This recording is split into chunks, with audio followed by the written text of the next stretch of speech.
আহমেদ। কোৱাচোন এইবাৰ যিহেতু ইতিমধ্যে মেট্ৰিক পৰীক্ষাৰ কাৰণে সাজু হৈছে, তোমালোকে কেনেকুৱা প্ৰস্তুতি চলাইছা?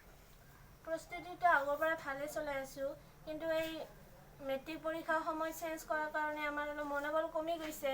যিটো আমি আশা কৰিছিলোঁ ভাল এটা ৰিজাল্ট লৈ কলেজত এডমিশ্যন ল'ম, এইটো এতিয়া সমস্যাত পৰিছে যে আমি কেনেকৈ পঢ়িম।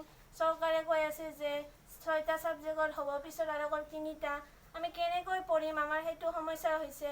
আমি এনেকৈ আগত যে ভাল কৰি পঢ়া শুনা কৰিছিলোঁ, এতিয়া এই কোৱাৰ কাৰণে আমাৰ মনোবলটো কমি যায় আছে। আমাৰ ভৱিষ্যতৰ চিন্তা আছে, চৰকাৰে যে ভালকৈ এটা সিদ্ধান্ত দিয়ক।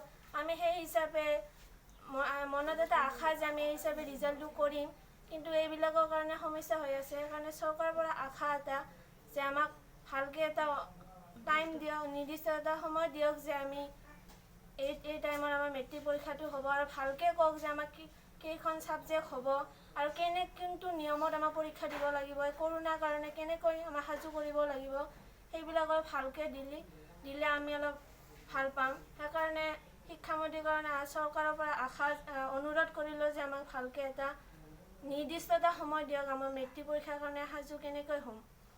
তোমালোকে বহুত চিন্তিত হৈ আছা নহয় জানো? হয়, আমি মানে আগৰ পৰা বহুত চিন্তিত হৈ আছোঁ। মেট্ৰিক পৰীক্ষা লৈ এনেই এটা ভয়, ছাত্ৰৰ কাৰণে এটা ভয় মেট্ৰিক পৰীক্ষাৰ কাৰণে।